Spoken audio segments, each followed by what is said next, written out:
Lord of Westlake. It is said that the scholar Chen Bijiao, named Mingyan, was from Hebei. His family was very poor and he worked as a clerk with the Deputy General Jiawan. Once, Chen Sheng and Jiawan stopped their boat in Dongting Lake. A pigboat dragon happened to surface from the water. Jiawan shot it with an arrow, hitting the pigboat dragon in the back. There was a little fish holding the dragon's tail in its mouth and refused to go away, so it was caught together. Zhu Belong was tied to the mast of the ship and was dying. His mouth was still opening and closing, as if he was begging for help. Chen Sheng felt sorry for it, so he asked Jiawan to release Zhu Belong and tried to apply the gold-wound medicine he brought with him on its arrow wound. Put the dragon into the water and see it float for a while and then disappear. More than a year later, Chen Sheng returned to his hometown in the north. When he passed Dongting Lake again, he encountered strong winds and the boat was capsized. Fortunately, Chen Sheng carried a bamboo box and wandered all night before he got hung up on a tree. As soon as he climbed onto the shore, a corpse floated over in the water. It turned out to be his servant boy. Chen Sheng pulled the body up with all his strength. The boy's servant was already dead. Chen Sheng was sad and sat down to rest facing the corpse. Looking ahead, I saw undulating hills, a vast expanse of green, with thin green willows swaying in the wind. There was no pedestrian and no way to ask for directions. I sat there from morning until the sun was high, feeling confused and having nowhere to go. Suddenly he saw the boy's limbs moving slightly. Chen Sheng happily massaged him. After a while, the boy vomited several buckets of water and woke up. Both of them took off their wet clothes and tried them on the rocks. It was almost noon when they were dry and put on. But he was so hungry that he couldn't bear it, so he hurried over the mountains, hoping to find a village. Just halfway up the mountain, I suddenly heard the sound of arrows. Chen Sheng was listening carefully in surprise when he saw two girls galloping over on horses. They both had red scarves wrapped around their foreheads, pheasant tails in their buns, wearing purple clothes with small sleeves and green ribbons tied around their waists. One holds a slingshot, the other has a hawk holster on his arm. Chen Sheng and the boy servant crossed the mountains and saw dozens more people riding horses hunting in the woods. They are all beautiful women, dressed the same. Chen Sheng did not dare to go any further. At this time, a man ran over, looking like a horseman, and Chen Sheng asked him. The groom said, "This is the Lord of the West Lake hunting on the first mountain." Chen Sheng told him his origins and told him that he and our boy servant were both hungry. The groom untied the package, gave him some dry food, and told him, "Hurry up and stay far away. If you violate the command of the Lord of the West Lake, you will be executed." Chen Sheng was frightened and hurried down the mountain. Suddenly, he saw a faintly visible palace in a dense forest. Chen Sheng thought it was a temple. When I got closer, I saw that it was surrounded by pink and white walls, and outside the wall was a stream. The red-painted gate is half open, and there is a stone bridge leading to it. Chen Sheng opened the door and looked inside. The pavilion was towering into the clouds, comparable to the royal garden, and he suspected that it was the pavilion of a wealthy family. Chen Sheng walked in hesitantly. The ancient vines were blocking the way, and the fragrance of flowers was fragrant. After passing a few twists and turns, there is another courtyard. There are dozens of tall weeping poplars, their branches brushing against the red eaves. When the mountain bird cries, the flowers fly together. In the deep garden, the breeze blows, and the elm cones flatter down. Chen Sheng was delighted to see it, as if he had entered a fairyland, passing through a small pavilion. There is a swing high into the clouds. The swing rope hangs quietly, no one around. Chen Sheng suspected that he had approached the boudoir and was too frightened to go any further. After a while, the sound of horse hooves was heard from outside the gate, and there seemed to be a woman's laughter. Chen Sheng and a boy servant hurriedly hid in the flowers. Not long after, the laughter gradually came closer, and I heard a woman say, "I have bad luck hunting today. There are too few prey." Another woman said, "If the princess hadn't shot down a few flying geese, it would have been almost in vain." After a while, several women in red gathered round a girl and sat down on the pavilion. The girl was wearing a short-sleeved military uniform and was about 14 or 15 years old. Her hair was like a cloud of mist. Her slender waist seemed unable to withstand the wind, and not even the jade pistols and Kyonghua could compare to her beauty. Some of the women were holding tea, some were incense, and their gorgeous clothes were as bright as a pile of brocade. After a while, the girl got up and walked down the stone steps. A woman said, "Princess, the pommel horse is tired. Can you still play on the swing?" The princess smiled and agreed. Some of the women held their shoulders, some held their arms, some lifted their skirts, some held their shoes, and helped the princess onto the swing. The princess stretched out her snow-white arms and exerted her strength under her feet, flying straight into the sky like a gentle flying swallow. After playing on the swing, the women helped the princess down and said, "The princess is such a fairy," and left laughing. Chen Sheng peeked for a long time, feeling very excited. After the laughter disappeared, he came out from the flowers and wandered under the swing to meditate.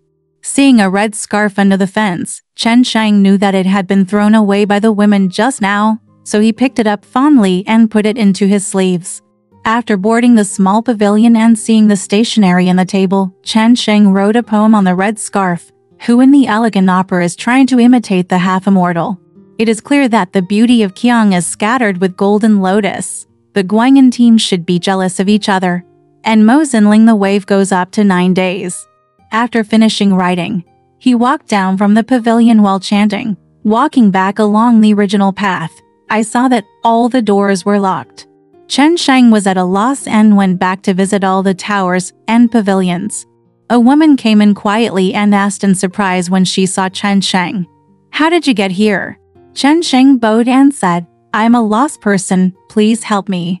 The woman asked, "I picked up a red thread. Do you have a scarf?" Chen Sheng said, "I picked up one, but it's stained. What should I do?" Then he took out the red scarf. The woman was shocked and said, "You will die without a burial place. This is something commonly used by princesses. How can you explain it if you paint it like this?" Chen Sheng was so frightened that his face turned pale, and he begged the woman to plead for mercy on his behalf. The woman said, "You have already committed an unforgivable crime by peeking at the situation in the palace. I thought you were an elegant scholar, and I wanted to protect you in private. Now you have committed the crime yourself. What can I do?" After saying this, she hurriedly took the red scarf is gone. Chen Sheng was so frightened that he wished he had no wings to fly away and could only stretch his neck to wait for death. After a long time, the woman came again and quietly congratulated you. You have a chance of survival. The princess looked at the red scarf 3 or 4 times. Her face was calm and not angry. She might let you go. You should wait patiently and don't climb the tree. If you jump over the wall, you won't be forgiven if you find out. By this time, it was getting late. It was uncertain whether it would be good or bad, and he was unbearably hungry. Chen Sheng was extremely worried. Not long after, the woman came with a lamp. A maid carried a lunchbox and a wine bottle for Chen Sheng to eat. Chen Sheng hurriedly inquired about the news, and the woman said, "Just now I found an opportunity to tell the princess, if you can forgive the scholar in the garden, let him go, otherwise, he will starve to death." The princess thought for a while and said, "Late at night, where do you want him to go? So let me bring you food." That's not a bad sign. Chen Sheng wandered around all night, feeling uneasy. The next day the sun rose very high, and the woman came again to deliver food. Chen Sheng begged her to intercede for him. The woman said, "The princess didn't say to kill or release. How dare we servants talk about it and bring trouble to ourselves?" When the sun set, Chen Sheng was looking forward to it eagerly, and the woman suddenly ran over panting and said, "Something bad happened.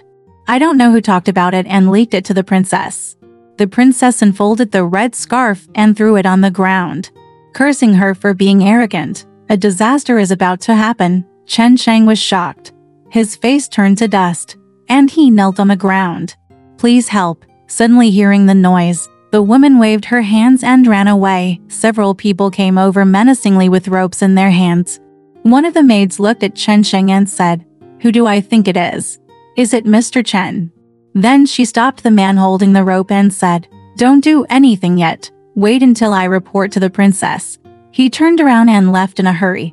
After a while, She came back and said, "Princess, please invite Chen Ling in." Chen Sheng followed her tremblingly, bypassing dozens of doors, and arriving at a palace with green curtains and silver curtain hooks hanging on the door. Immediately a beautiful woman opened the door curtain and shouted, "Chen Lang is here."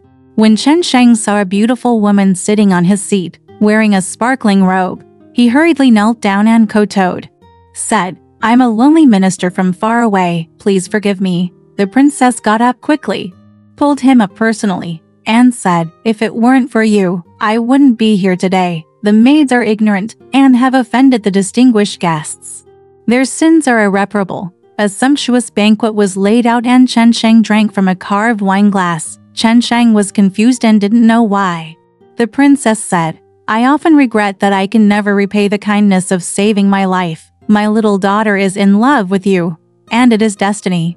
Let her serve you tonight." Chen Sheng was greatly surprised and looked in a daze, with nowhere to go. It was getting late when a maid came in and reported, "The princess has finished dressing up." So he led Chen Sheng to his new house. Suddenly the sheng and pipes were playing in unison. The steps were covered with tapestry, and lanterns were hung everywhere in the front hall and at the corners of the fence. Dozens of charming women supported the princess and worshipped Chen Sheng. The fragrance of orchid musk deer fills the palace. After paying homage, Chen Sheng and the princess helped each other into the bed tent, very affectionate. Chen Sheng said, "You are lucky to be saved from being killed, because someone who lives abroad has never come to visit you and has soiled your beauty. I really didn't expect that you would be blessed with a good marriage instead." The princess said, "My mother is the concubine of the Lord of Dongting Lake and the daughter of the king of the Yangtze River. Last year when she returned to her natal home, she accidentally swam on the lake and was shot by a stray arrow. Thanks to you for saving her and giving her medicine for her wounds. The whole family is very grateful and will always keep it in their hearts. Don't worry about me because I am an alien. I learned the secret of longevity from Lord Long and am willing to share it with you." Chen Shengkai realized that he was a god and asked, "How did that maid recognize me?" The princess said, "That day on the boat in the lake, there was a little fish with a dragon's tail in its mouth, and it was this maid." Chen Sheng asked again, "Since you didn't kill me, why didn't you let me go for so long?" The princess smiled and said, "I really like your talent, but I can't make the decision myself. How can others know after being tossed around all night?" Chen Sheng sighed and said, "You are really my soulmate." "Who is the one who feeds me food?" The princess replied, "Her name is Anayan, and she is also my confidant." Chen Sheng asked, "How can I repay her?" The princess smiled and said, "She will serve you for a long time, and it will not be too late to repay her later." Chen Sheng asked again, "Where is the king?" The princess said, "I followed Guangong to attack Kaiyu and he hasn't come back yet." After a few days, Chen Sheng was worried that his family would be very worried if he didn't get any news, so he wrote a letter to his family and sent his servant to deliver it. At home, people heard that Chen Sheng's boat capsized in Dongting Lake, and his wife had been wearing mourning for more than a year. When the boy servant came back, he learned that he was not dead, but the news was cut off, and he was still afraid that Chen Sheng would not be able to return. Another half-year later, Chen Sheng suddenly came back. His clothes and horses are very beautiful, and his pockets are full of precious stones. From then on, Chen Sheng's wealth was immense. His appearance was luxurious, and no one could compare with his wealth. In the next 7 or 8 years, Chen Sheng gave birth to 5 sons. Banquets were held every day to entertain guests, and the houses and food were extremely luxurious and sumptuous. Someone asked Chen Sheng about his experience, and Chen Sheng described it in detail without hiding anything. There is a childhood friend of Chen Sheng, Liaozhai, who has been an official in the south for more than 10 years.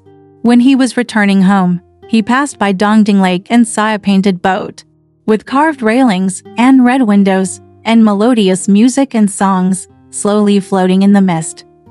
From time to time, a beautiful woman opens the window and looks out.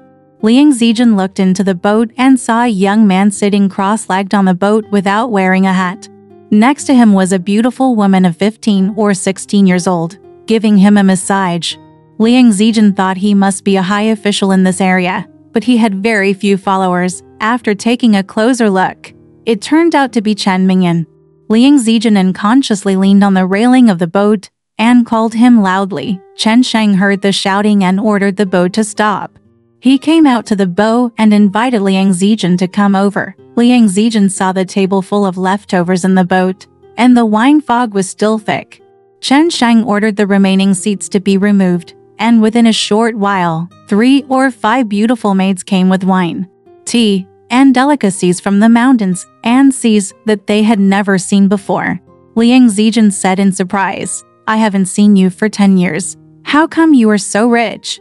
Chen Sheng smiled and said, "Don't you underestimate the poor scholar who can't make a fortune?" Liang Zijin asked, "Who was drinking with you just now?" Chen Sheng said, "She is my wife." Liang Zijin was even more surprised and asked, "Where are you going with your family?" Chen Sheng replied, "To the west." Liang Zijin wanted to ask again, so Chen Sheng hurriedly ordered music to be played to persuade him to drink. As soon as the sentence was finished, the sound of music was as loud as thunder, and it was so noisy that no laughter could be heard anymore. Liang Zijin saw beauties standing in front of the table and said loudly while drunk, "Ming Yan Gong, can you really make me lose my soul?" Chen Sheng said with a smile, "You are drunk, but you have enough money to buy a beautiful concubine. You can give it as a gift to an old friend." So he ordered the maid to give her a pearl and said, "It's not difficult to buy a beautiful woman with this, to show that I'm not stingy." After that, he took his leave and said, "Little things are urgent, and there is no time to get together with old friends for a long time." After sending Liang Zijin across the boat, Chen Sheng's boat untied the moorings and left. After Liang Zijin came back, he visited Chen Sheng's home and saw Chen Sheng drinking with guests, and he became more and more surprised and suspicious. He asked, "I was still in Dongning Lake yesterday. Why did I come back so soon?" Chen Sheng replied, "Nothing." Liang Zijin recounted the scene at that time, and everyone in the audience was shocked.